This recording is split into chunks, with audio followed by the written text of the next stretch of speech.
La corrupción hoy se volvió un manto enorme que lo cubre todo. Hay casos de ineficiencia estatal porque manejar la plata a través del Estado es difícil y a veces se gasta más de lo que es necesario. Hay casos en los que hay errores humanos, hay estupidez humana y la estupidez no es lo mismo que la corrupción. Hay otros casos donde obviamente hay lucro personal, hay abuso de poder y en esos casos sí hay corrupción. Sin embargo, es curioso que la corrupción haya emergido como la principal preocupación, aunque creo que es importante tener en cuenta que es la principal preocupación de apenas una quinta parte de la población. Es decir, las preocupaciones de los colombianos siguen estando esparcidas por una gran cantidad de temas.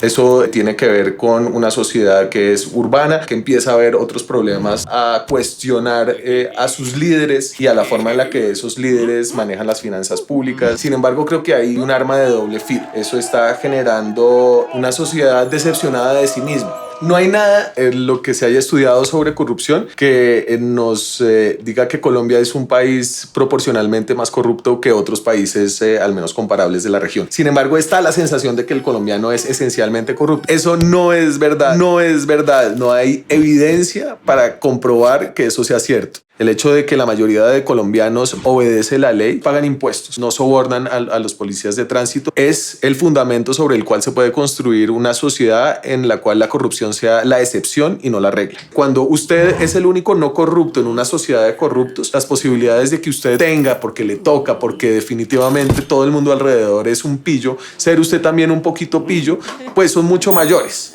En cambio, cuando usted está en una sociedad donde usted no es corrupto y usted asume que la gente alrededor suya tampoco es corrupta, las posibilidades de que usted vaya a cumplir la ley son mucho más altas. Sin embargo, sí tenemos esa idea de que el colombiano es esencialmente corrupto y eso genera una desconfianza que destruye las herramientas para luchar contra la corrupción. Pero tal vez sí tenemos algo y es que volteamos la mirada ante la corrupción. Toleramos esos pequeños actos de corrupción como normales o incluso cuando los cometemos, comemos callados. Y es que nadie quiere ser en este país el sapo, cuando en realidad la denuncia, hablar, el decir es una de las obligaciones ciudadanas. Y creo que ahí tal vez hay una cantidad de rezagos de lo que fue el tema de la violencia, y es que hay miedo que venía de la época del narcotráfico, que viene con un relato en el cual el colombiano es vivo, es aprovechado. Esa conjunción creo que hace un cóctel muy negativo de pesimismo. Brava.